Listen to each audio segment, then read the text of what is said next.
آگے بڑھتے ہیں۔ اب اللہ فرماتا ہے وَلَا تَلْمِزُوا أَنفُسَكُمْ، تم ایک دوسرے کی عیب جوئی نہ کرو۔ اب عیب کیا ہوتا ہے؟ عیب کسے کہتے ہیں؟ عیب اگر آپ دیکھیں انسان کا جو عیب ہے وہ عام طور پر اس کے اعضاء کے اندر ہوتا ہے۔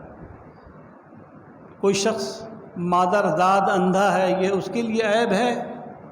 کوئی ایک آنکھ سے بہنگا ہے، اس کے لیے عیب ہے۔ کسی کے کان لمبے ہوتے ہیں، ہم کہتے ہیں یار یہ تو ہاتھی کے کان ہیں۔ اللہ معاف فرمائے، ہم لوگ بھی تو کم نہیں ہیں نا، مطلب مجھ سمیت ہم سب یہ کام کر رہے ہوتے ہیں۔ اسی طریقے سے کسی کی شکل جو عجیب سی چپٹی سی ہوتی ہے تو ہم کہتے ہیں یار یہ تو چائنیز ہے، کہتے ہیں نا۔ کسی کی ناک چپٹی ہوتی ہے، کسی کی ناک بہت لمبی ہوتی ہے، تو گویا اس کے اعضاء کے اندر، اس کے جسمانی اعضاء میں جو عیب ہوتا ہے اس عیب کا مذاق اڑانا۔ دیکھیے عیب تو ہے، جو اندھا ہے وہ اندھا ہے، جو لنگڑا ہے وہ لنگڑا ہے، جو لولا ہے وہ لولا ہے، جو نکٹا ہے وہ نکٹا ہے۔ لیکن جب یہ عیب آپ لوگوں کے سامنے بیان کریں گے تو اس کی دل آزاری ہوگی، اور وہی قرآن منع فرماتا ہے وَلَا تَلْمِزُوا أَنفُسَكُمْ، کہ تم لوگوں کی آپس میں عیب جوئی نہ کرو۔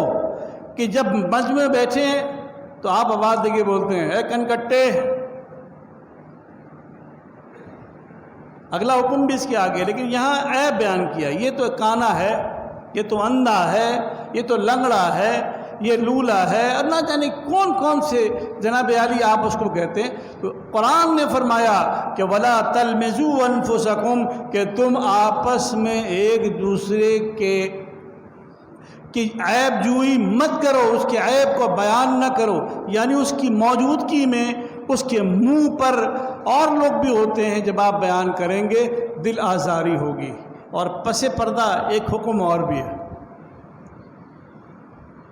ایک مرتبہ ایک روایت میں آتا ہے کہ حضرت رسول اللہ صلی اللہ علیہ وسلم کی خدمت میں ابو جہل بدبخت آیا، اور آنے کے بعد حضور پاک صلی اللہ علیہ وسلم کے بارے میں مختلف باتیں کیں جو یقیناً سرکار کے شان سے ورا تھی، ماورا باتیں تھیں۔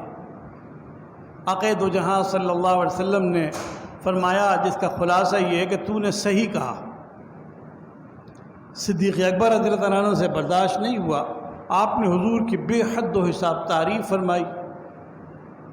یاد رہے کہ یہ مکی زندگی ہے، مکی زندگی میں مسلمانوں پر جہاد کرنے کی اجازت نہیں تھی، اس لیے آپ کہیں گے وہ تو ایک مکہ مارتے تو گر جاتا، اجازت نہیں تھی، صبر کا حکم تھا۔ اجازت ملی ہے ہجرت کے بعد دوسری صدی ہجری میں، تو وہی لوگ جنہوں نے بدر، احد، خندق اور نہ جانے جتنے بھی جنگیں ہوئیں اپنے شجاعت کے جوہر دکھائے، وہ مکے میں کمزور تھے؟ بالکل نہیں تھے، لیکن حکم نہیں تھا وہاں، برداشت کا، صبر کا حکم تھا۔ تو یہ بعض لوگوں کو غلط فہمی نہ ہو جائے، حضور کی سیرت مبارکہ سے جو ہمیں سیکھنا ہے کہ مکی زندگی میں صبر کا حکم تھا۔ تو بہرحال یہ صبر جو ہے انہوں نے کیا۔ صدیق اکبر نے حضور کی بہت تعریف فرمائی۔